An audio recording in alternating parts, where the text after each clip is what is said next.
Hello once again, my name is Mr. Nicholas Mutinda from Nairobi branch. We are still continuing on employee resourcing, and this video we discuss on the second part of recruitment and selection.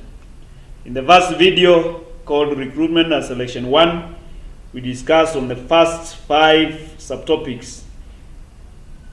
And this video we will try to ensure that we are able to finish the topic or the chapter by discussing the remaining 6 or 7 subtopics. We'll discuss the remaining 7 subtopics. So we'll start with number 1, external sources of recruitment. 4.6, external sources of recruitment.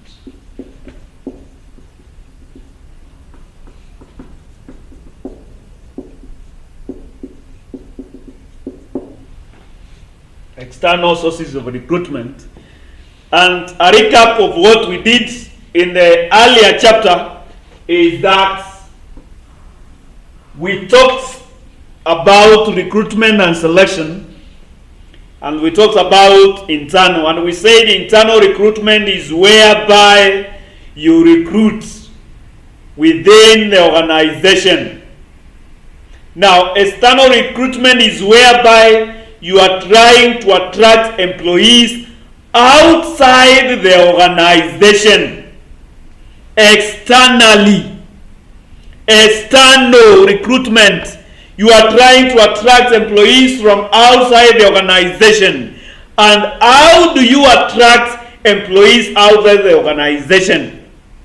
Number 1 is what we call media advertisements.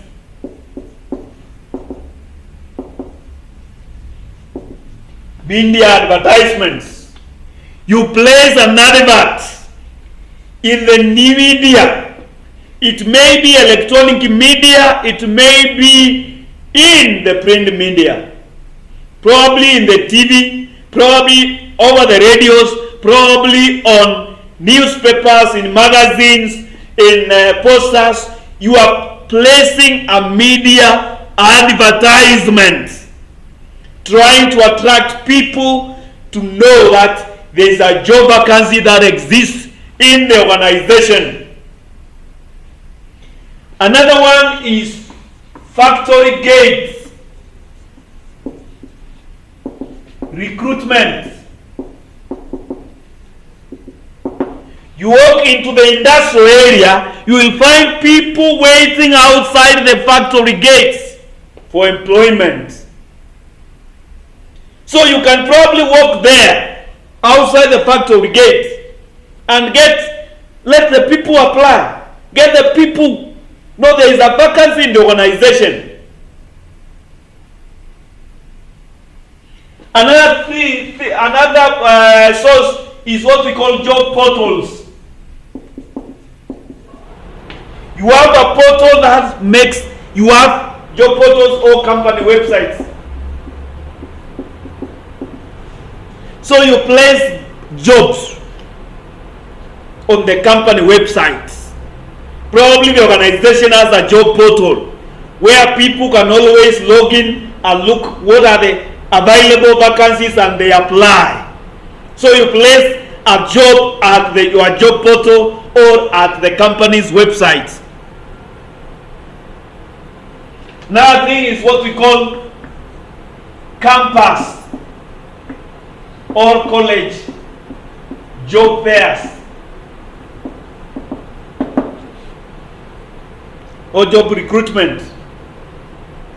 So, and this is a found whereby most of the organizations always work to the universities, to colleges to recruit fresh graduates, people who are graduating, people who are in the final year of study.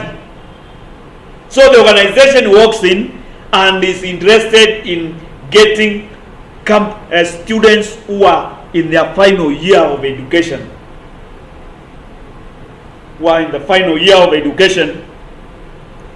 Now, another one social network sites, social media, Facebook, WhatsApp,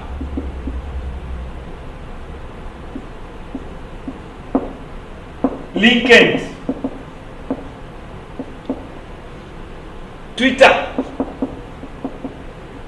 You place an advert there in the social media, social networking sites.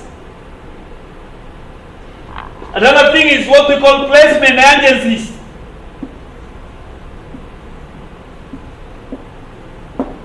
So you find there are companies who do all their work are consultants to recruit employees on behalf of organizations.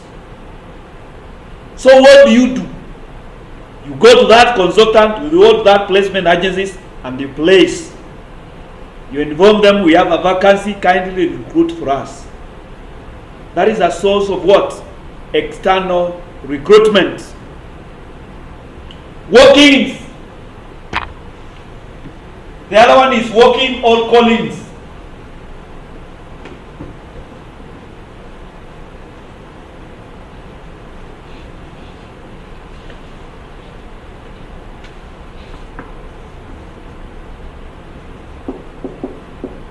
All call-ins.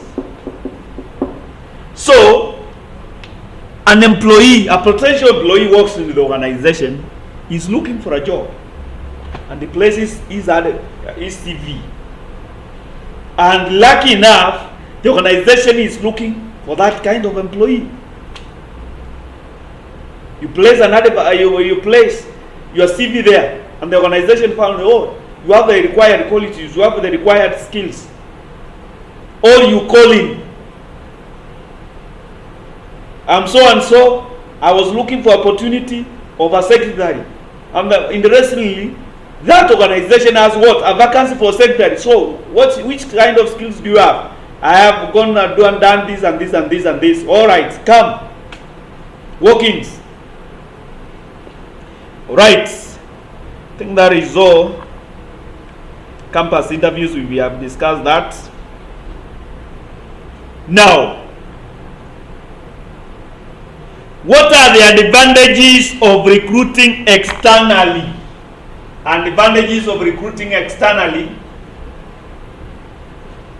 What are the advantages of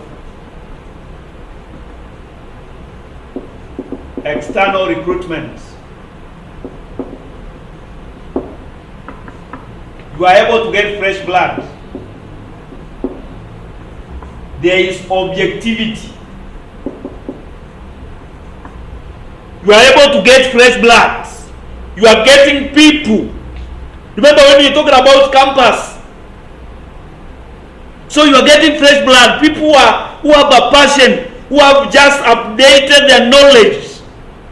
They are fresh. They bring new perspective to the organization. They bring pure perspective. They bring new ideas to the organization.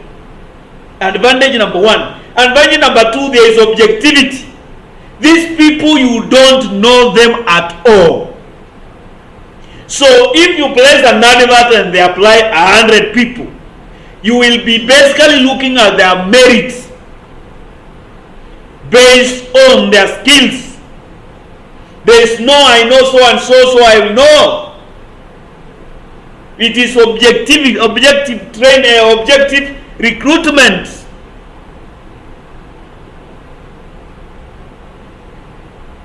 Another thing, it opens an organization to a larger pool of applicants.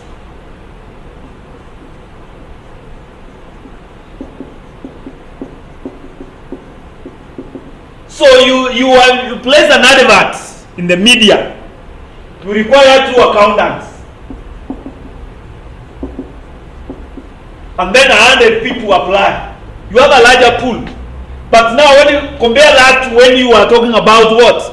Internal recruitment. You have only 3 accounts clerk. And you are looking to promoting either of the 3. You are only confined into 3. But now when you are talking about a larger pool, external recruitment, you have a larger pool where you can get the best candidate from. where you can get the best candidate from. All right. What else? What else? What else? What else? What else? You are able to competitively recruit. You are able to competitively recruit. Look for the best candidate based on the circumstances from all those who applied. Who is the best candidate? You are able to know that and recruit competitively. You are able to look at competitively. What are the disadvantages of external recruitment? It takes longer. It's a very long exercise.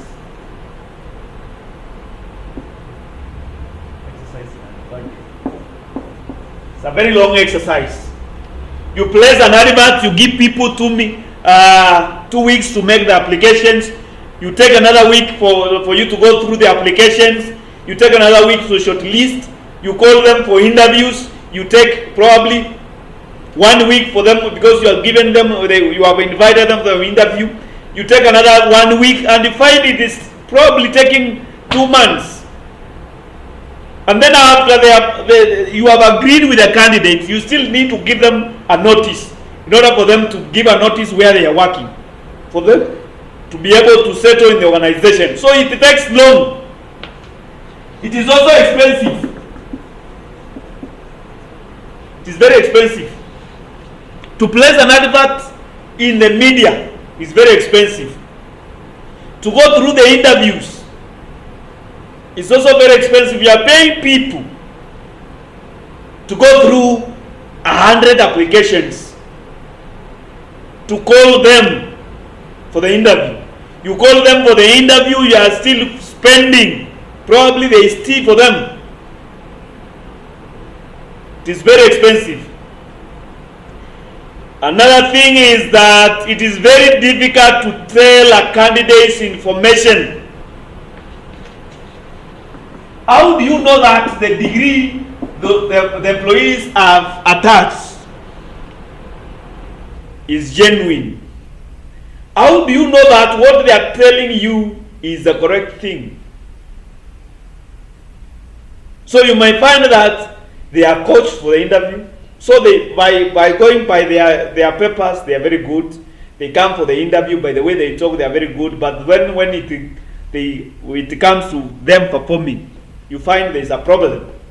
Probably they know how to walk, they know how to talk, but they are not able to perform the work as expected. So that is 4.6 about external recruitment. So 4.7 is about merits, demerits of internal and external recruitment, and we have already discussed that. When we discussed in the first video, we discussed about internal sources of recruitment. We also at the end of that, we discuss about the advantages and disadvantages of internal recruitment. Now, we have also discussed about external recruitment, and we have discussed about advantages and disadvantages. And you see, according to the course outline, 4.7 was about merits and demerits of internal and external recruitment. So we have discussed about that. So we go straight to 4.8, problems of recruitment. What are the challenges? What are the problems encountered when doing recruitment, irrespective of whether it is internal or external? What are the problems of recruitment? And one of them is attracting the right candidates.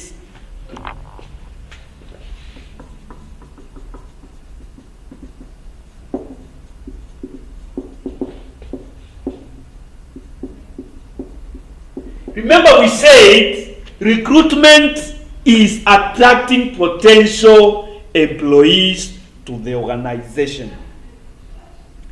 So you place an advert in the media, you have quoted the qualifications, you are given the duties and responsibilities, you are given the expected remuneration, and then you find the people you attract to the organization are not the one that you require.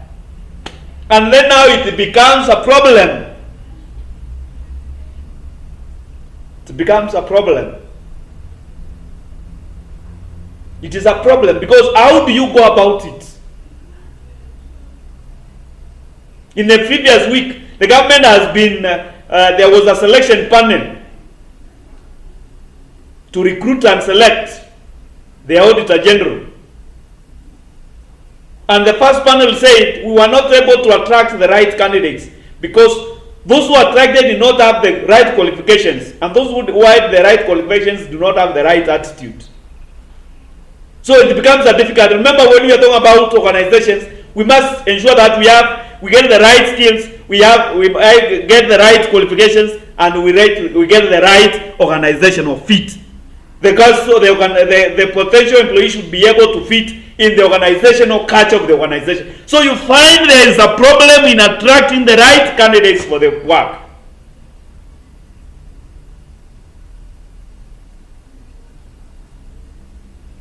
Engaging qualified candidates.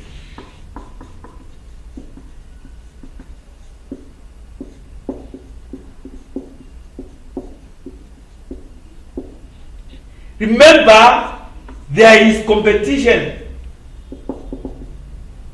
for talents. So you find now somebody has done an interview here. In the next day, he's doing an interview at your rival's company. So it makes it hard for you. If you do not have right negotiation skills, right, you don't show that there is future in this organization, then you will not be able to engage in qualified candidates. You will always be getting the surplus, not the surplus, the leftovers. Another key problem is hiring fast, especially when you have a vacancy in a very critical position.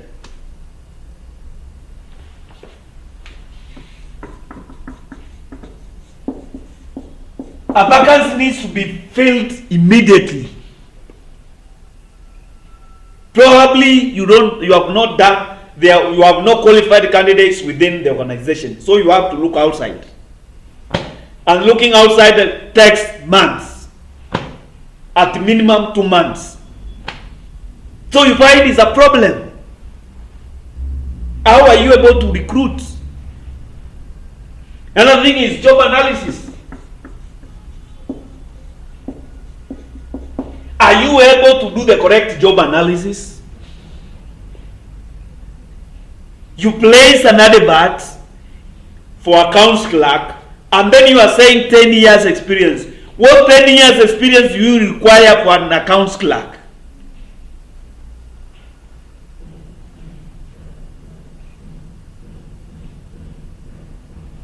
So you find you must do the correct job analysis, and if you don't do the correct job analysis, then definitely you will not be able to get the right candidates. Senior manager, somebody who has this experience, is this necessary for the job? Is it necessary for the job? Another thing is narrow focus.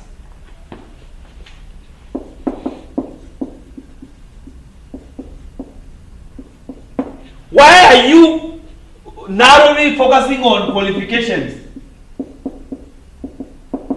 Yet this person may not have gone to school. He may not have that master's degree. But when it comes to real work, he has the right skills. He has the competency required for that job. So what happens? You require a technical advisor. That guy did a bachelor's degree and he has worked he has several years of experience. He has learned over the work. He has learned over and over again. And then you place an advert, we require somebody who has a master's degree. Narrow focus. You can focus on the experience, but then you forget about the qualifications. Misalignment is another problem. Misalignment. What is the job purpose? What is the job description? What are the selection tools? What are the qualifications? You misalign them. You find you will be in problems. You'll be in problems. Then lastly, probably poor culture fit. Poor culture fit. I've talked about culture. So you find now you are not able to get the people who will fit in the organizational culture is required. So 4.9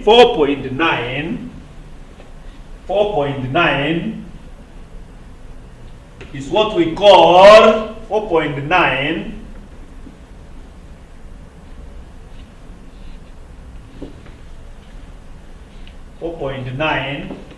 recruitment techniques.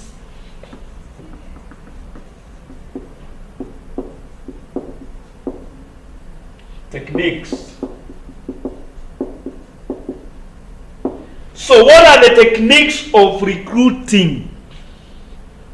What are those techniques that will ensure that you are able to attract the right candidates? That is simply what we are talking about. Because you may place an advert. People, you think it is that company X that is recruiting? Watu wanaona advert tu wanapita. Wanaona advert tu wanapita. So what are those techniques? And number one, remember we talked about corporate culture, corporate or brand image. So cultivate a good brand image. Cultivate a good corporate image. And you will always be able to attract the top talent in the organization. We talked about Citizen TV. We talked about NTV. We talked about KTN. How is Citizen able to poach its journalists from its rival TV stations? Because it has developed a culture, a good corporate culture that when you join this organization, you will always be able to grow. You will always be able to develop. In this organization, we treat our employees very well. We remunerate them very well. That is a good corporate image, and you will always be able to attract the top talent. And that is one of the key techniques of recruitment. Number two is recruit and develop talent internally.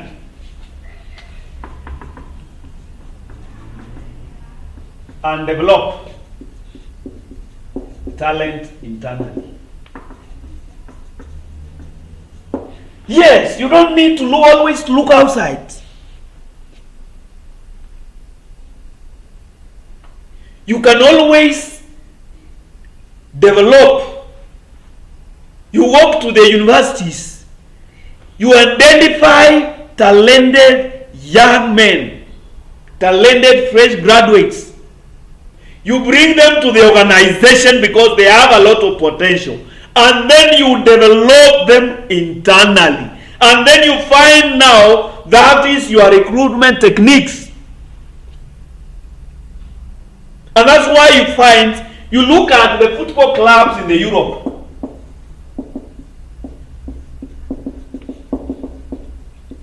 They have academies where they get young people and then they develop them. They train and develop. A good club is like Dortmund, Borussia Dortmund. Borussia Dortmund. And you got things like this. It is able to recruit and develop.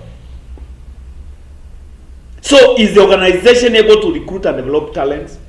And you find now most of the organizations, especially PricewaterhouseCoopers, Deloitte and Touch, East African Breweries, they always get people, fresh graduates from the universities. And those guys are the ones that are developed to become managers in the organization. So that is also a technique.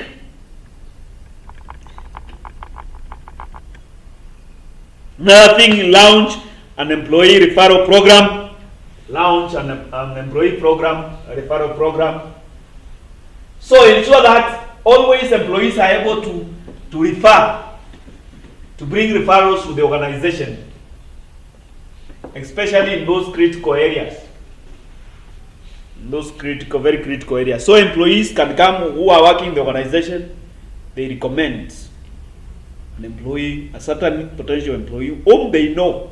So in case something happens, wanaita yeye. Na hivyo ndio wanaonanga Wahindi wanafanya.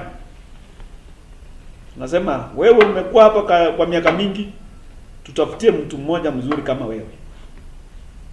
Wale watu wana employ mabochi. They depend on referrals. Unajua mtu kishaki ambaye anaweza kufanya hii kazi ya maid vizuri. Yes. Anaenda analeta. So launch an employee referral program. And then you can also specialize in recruitment process outsourcing. Placement agencies.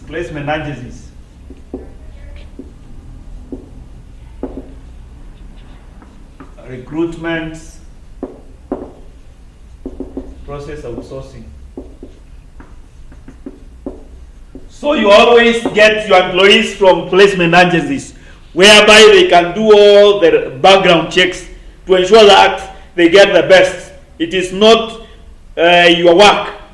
You just need to tell them, please get us the best candidates and bring them to us. And they will be able to do that. And in case of anything, because they are liable, you are paid them. So they are skilled in that. Because that is what they do every now and then. That is what they do every now and then. Another thing is data driven recruitment, whereby you are doing your recruitment is based on data. Recruitment is based on data. For instance, you be working, we are talking about engineers, we are talking about ICT experts. Get data from the government. How many employees, how many graduates have graduated in ICT related degrees? How many people have done engineering? How many people have graduated with this? How many people out of these graduates, how many people are being employed? And you can be able to get your data. Your recruitment is based on data driven. Is data driven. You are basing it on statistics. You are basing it on statistics, and you will be able to see. If for instance, let's say there is 20,000 every year graduate in ICT related courses, and the market is able to accommodate or absorb all of them. So you know, when you place an advert outside, you may not be able to get ICT experts. So what do? You walk into a company, you book, before the students graduate in their finalists, the first year finalists. You book them. Because now you are being what? Your recruitment is based on what? On data driven. You don't need to go and start placing adverts in the newspapers, yet you know all the 20,000 who have been graduating have already been absorbed in the market. So whom do you want? Unless you poach. Another thing is invest in artificial knowledge and invest in artificial intelligence. Invest in artificial intelligence. Invest in artificial intelligence. Strong employer branding. We have talked about that. We have talked about stronger employer branding. Strategic marketing. Strategic recruitment marketing. Ensure that you are always marketing yourself. It's a good, equal opportunity employer. That's why you see parastatals nowadays. They will place an advert and then there it below. Company X is an equal opportunity employer. They are placing strategic marketing. And then another thing, I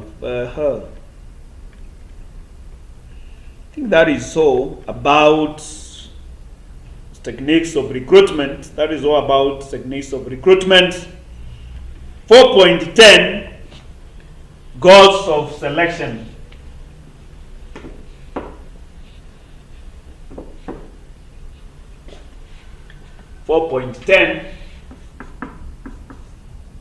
Goals of selection. Goals of selection. So what are the main goals of selection? These are very simple. To creating a talent pool of candidates to ensure organization can hire the best. When you are selecting, what is the goal? To ensure you have the right candidates, the right number of candidates, the right quality of kind of candidates at all times in the organization. So creating a large talent pool of candidates to ensure the organization can hire the best employee. That's number one. Number two, finding people will fit with the organizational culture. Remember we talked about three things. I think we were talking about selection in the first video. And we said when you are selecting based on the qualifications, based on the skills and the competencies, and then based on organizational culture fit. That this person is he able to fit in our organizational culture? So one goal of selection is to ensure that you always find the people who can always fit in the organizational culture. Because that is something that is overlooked when you are talking about selection. Rarely will you find managers, human resource managers, or the people who are selecting, looking at the organizational culture fit. In this organization, we prime for people who have worked here for several years. And then an employee joins. He is almost 30. And within a professional life of 6 years, he has already worked in 4 organizations. Now, can that person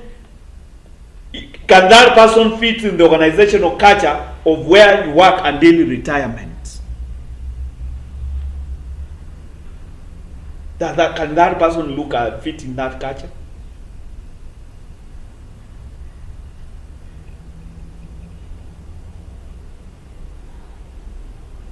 Another thing is to ensure that reduce turnover. Because you would not want to go all the process of recruitment, you go all through the process of selection, you select the best candidate, and then after 6 months or 1 year, he leaves the organization. That is not your goal. The goal is to ensure that the candidate you have selected works for the organization as much time as possible, as long as it takes for the organization.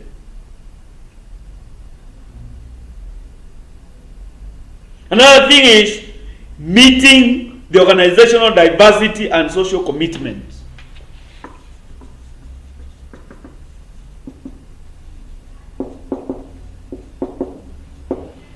You would not want to have always the organization as always men, or the organization always as women, or the organization has always people from this background, or the organization always have people of the same age. You need different backgrounds.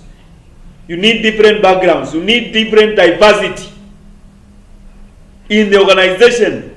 And that is one goal of the selection. We have 10 years. People are 20 years to 30 years. So we require probably people are 30 to 40, people are 40 to 50, in order to ensure that there is diversity. Because it is the diversity that brings effectiveness in the organization. You do not want an organization where when employees are always gossiping because they share the same background, they share the same diversity. Wote ni watu wa kwenda epi. Kwa hivyo ni Monday, everyone is on hangover. You require somebody to pray all of them. Hakuna mtu anaendanga kanisani ama hakuna mtu anaendanga msikiti. So what happens? Another goal of selection is to ensure that the organization improves corporate image of a fair selection process. It is not only good to select the best candidate, but those losing candidates should also know we went through a fair process, because it promotes a good corporate image. Another thing is to improve and streamline recruitment and selection processes, yes. And then evaluating the effectiveness of different outsourcing techniques. All right. I think that is about goals of selection. We move to 4.11.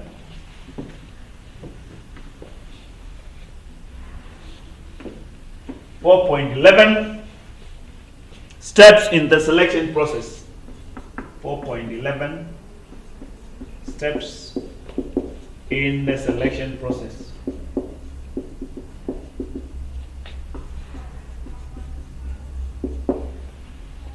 So,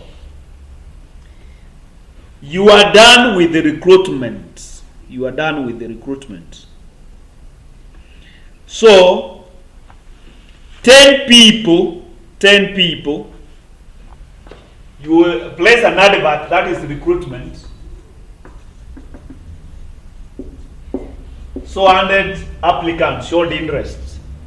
You require 3 accountants. So what are the steps in selecting those the 3 accountants? What are the steps? Number 1 is look at the applications.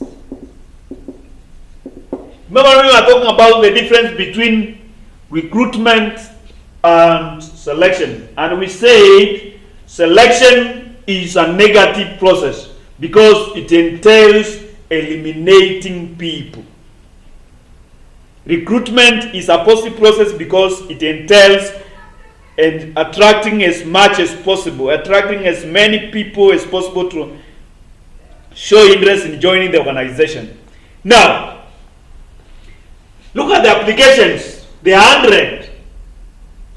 Have they all attached the required documents?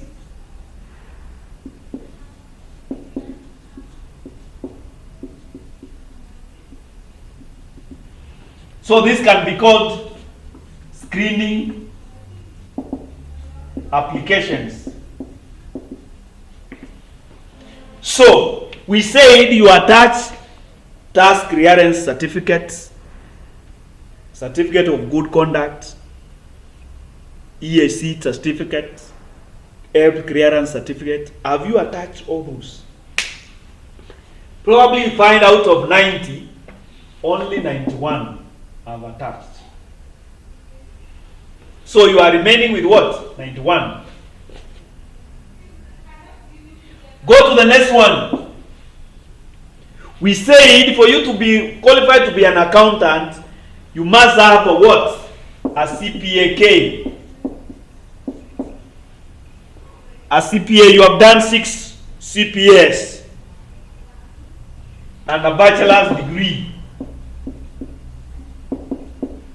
in accounting.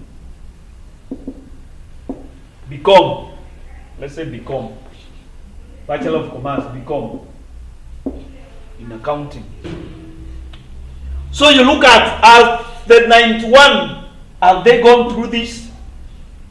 Only 78 have this. So 13 do not have.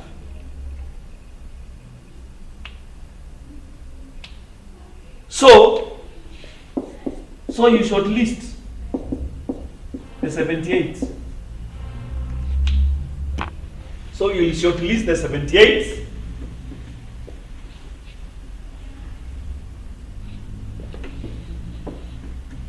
You shortlist the 78. Shortlist the 78. The 78. You call them for what? Let's say you are calling them, you will call them for, let's say you will call them for written interview.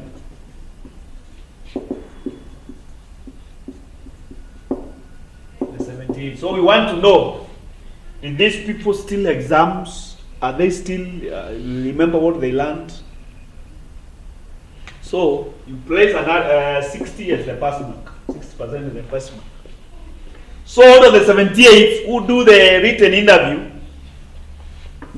you find 54 pass the pass mark. So you are remaining with what? 54. Then you call 54.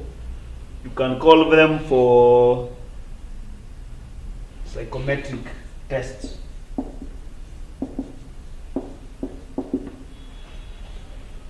Psychometric tests. You want to test their attitudes, their way of, their perspective of thinking, their way of the work. So based on that, you get 48. So 48 you call for an oral interview.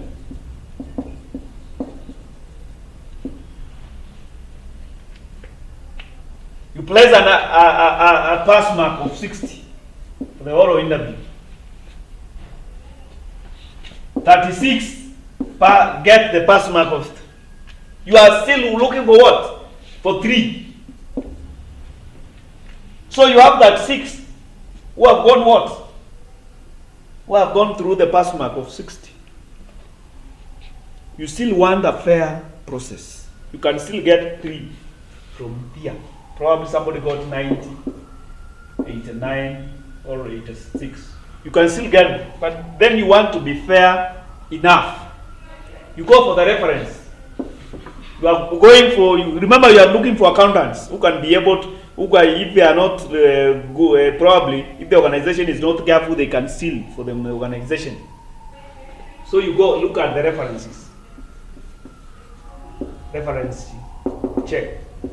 You call their references. Referees, you call their referees. Based on the, what you get from the referees, 16. do not please you. So you get, based on that, you are remaining with what? 20.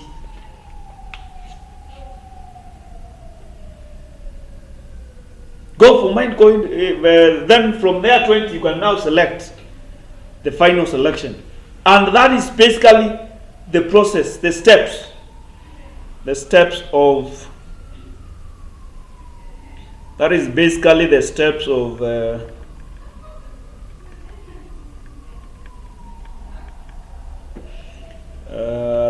of selection.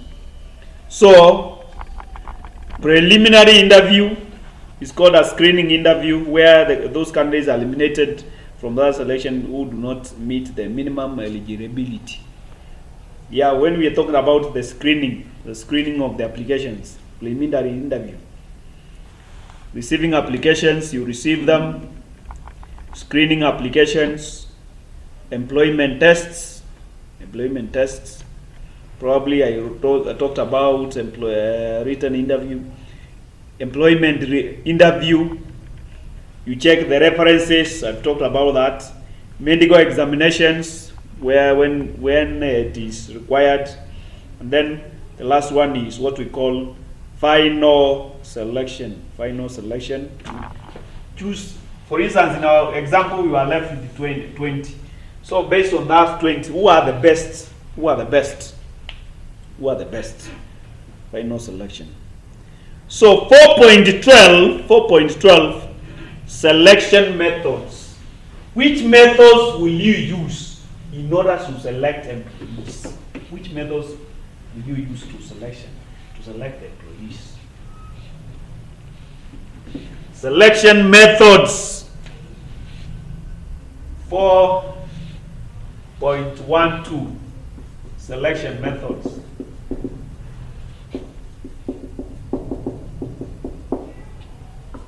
Number 1, panel interviews.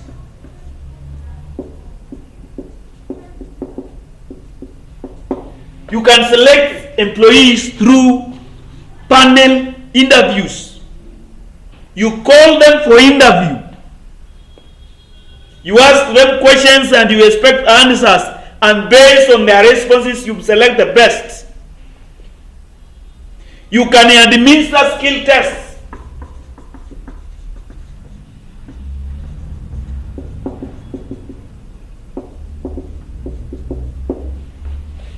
What skills do you have?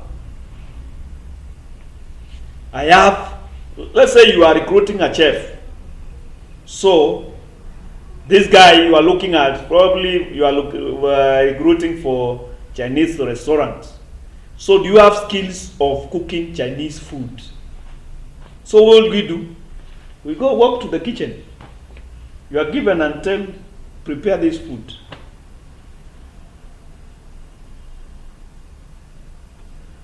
You are looking for a driving license for a driver. A driver who has skills in, let's say, safe driving, who has lifesaver skills. So you are given there, you are given the car. Go and do that. We test you. You said you have these skills. Do you have them? We test you by doing them, practical. Administering skill tests. You said you are able to assemble a laptop. We give you the parts, dismantle and assemble that laptop. Do you have specific skills? And then you can also use personality tests.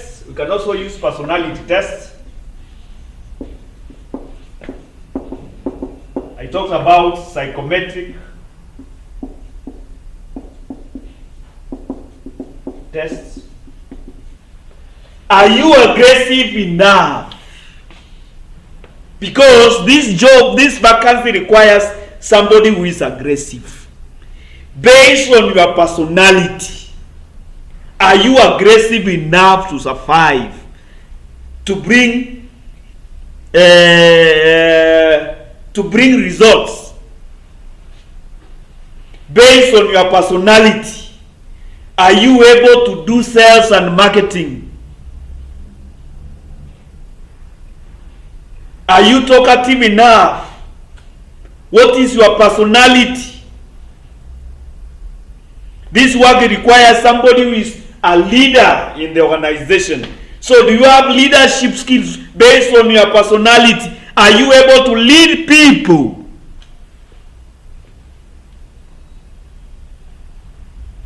Personality tests. The other one is I talked about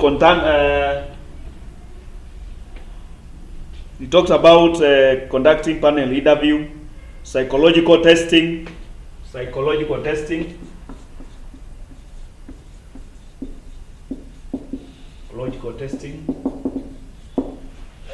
Are you able to survive? Probably when you are talking about, and this is probably done when you are talking about, you find what those guys work in those armed forces. In the armed forces, you are given very harsh conditions. Do you have the mental strength to do this work? We are employing critical nurses for ICU, for high dependency units. Are you able to see people suffer and still serve them? Psychological testing. The other one is behavior.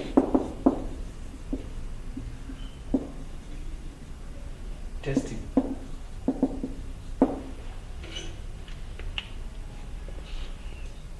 What is your behavior? What is your behavior? We are in a very critical organization. We do critical work, sensitive work. What is your behavior? And these are things that you will find, especially in those oil companies. They are very critical about the safety. Because you are dealing with what? Petroleum. Where a very small mistake can cost the company, can cost the country. Yesterday, is it yesterday? Yes. The day before yesterday, there was a Beirut. Explosion in Beirut. In Lebanon. What was the cause of the explosion? Unattended ammonium nitrate. 100 people, more than 100 people lost their lives.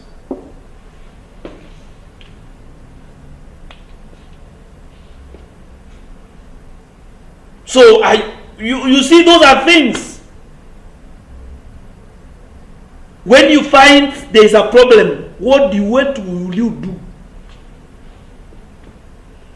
Do you have the psychology of, are you hardened enough to save the situation, or we just panic?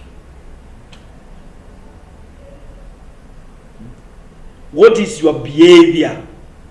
Are you a don't care person? Instead of switching off the oil, you don't switch it completely, so kuna tone zinamwangika. They are leaking. Because that behavior, you see now this one. Somebody was not careful, yet he was handling a very explosive material, ammonium nitrate.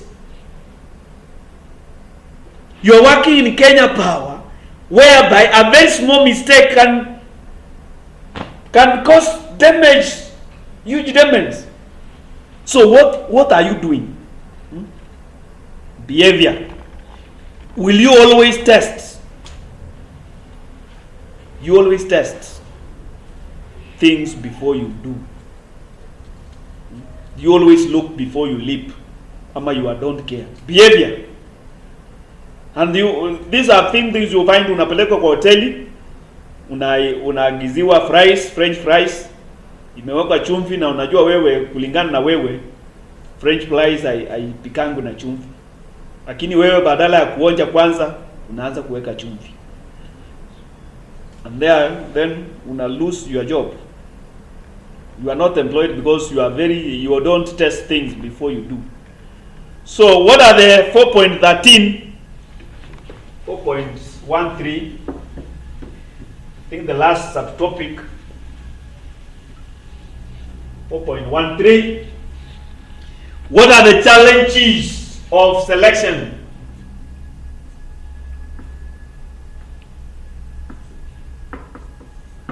Challenges of selection. What are the challenges of selection? Number one is what?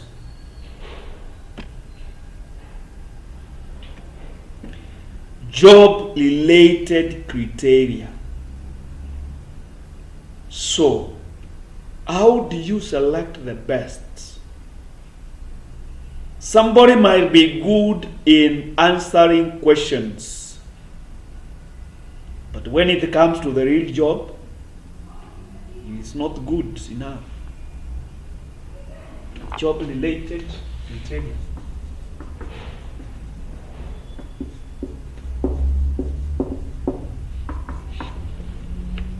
Somebody may be good in answering the questions. He may be smart enough in the interview. He may have the personality in the interview, but when it comes to doing the real job, then you find he's not the best. And you find now that is a challenge. Number two is, do managers have the required training to select the best?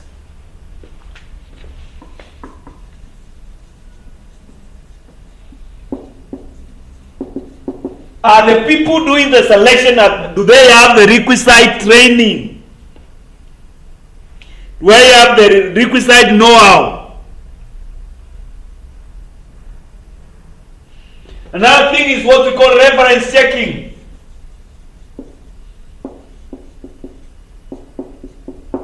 People will always give a positive report. Remember, it is the candidate who is writing his employees, his referees. So definitely, right, those people will give a positive report. So you select, and the referees give a positive report, and then when the candidates start working for the organization, you find this was a mess.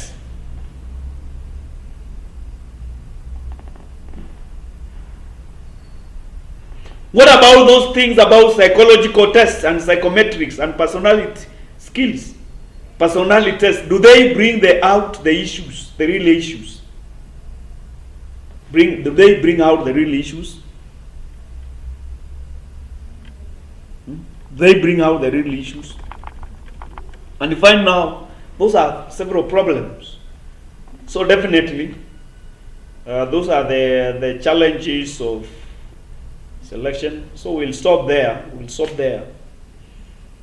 This is the end of chapter 4, Recruitment and Selection. If you have not watched the first part of video, kindly look for Recruitment and Selection 1 by Nicholas Mutinda, and you'll be able to get it.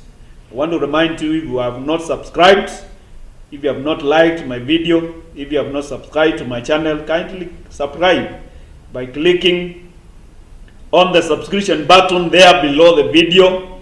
Like the video and also comment, and I will be glad to reply. You can even share with your friends and with your colleagues. Thank you for watching. Bye.